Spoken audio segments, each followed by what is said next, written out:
So in the last lecture, we defined two attributes for our point objects in the constructor of the point class.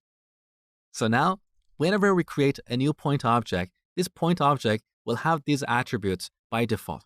We can also define an attribute after we create a point object. So here we can set point.z to 10 because objects in Python are dynamic, similar to JavaScript. So we don't have to define all the attributes in a constructor. We can define them later whenever we need them. Now here's what is important for you to understand. All these attributes we have defined so far, x, y, and z, these are instance attributes. In other words, these are attributes that belong to point instances or point objects. So every point object can have different values for these attributes. Here's an example. We have one point object with these values.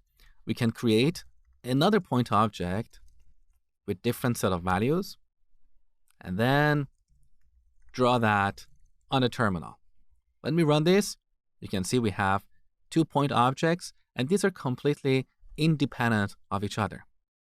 Each point has its own attributes, just like John and Mary can have different eye colors. So these are instance attributes.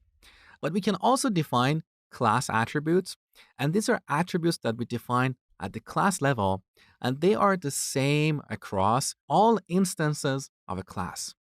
As a metaphor, we can say all humans have 2 eyes and 2 ears. So these are the attributes that we define at the class level, and they are shared by all instances.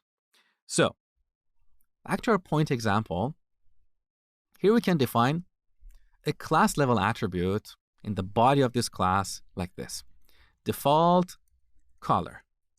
Now for simplicity, I'm using a string here because we don't want to worry about using color objects. That's a different story.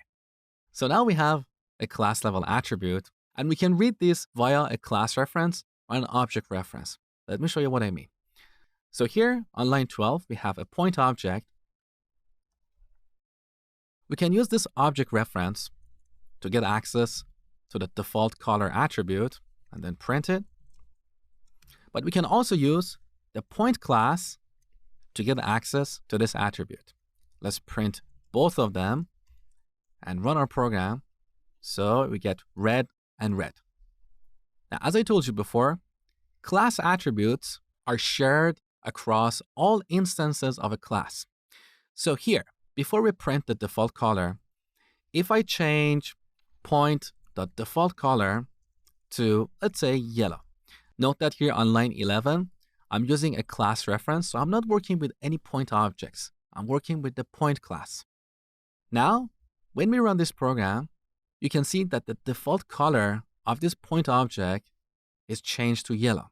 Similarly, here we have another point object. If we print another .default color,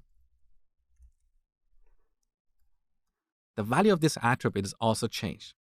So, class level attributes are shared across all instances of a class. If we change their value, the change is visible to all objects of that type. Now, in practical terms, you will be using instance attributes most of the time, but there are times that you may want to define a class level attribute that is shared across all objects of a given type.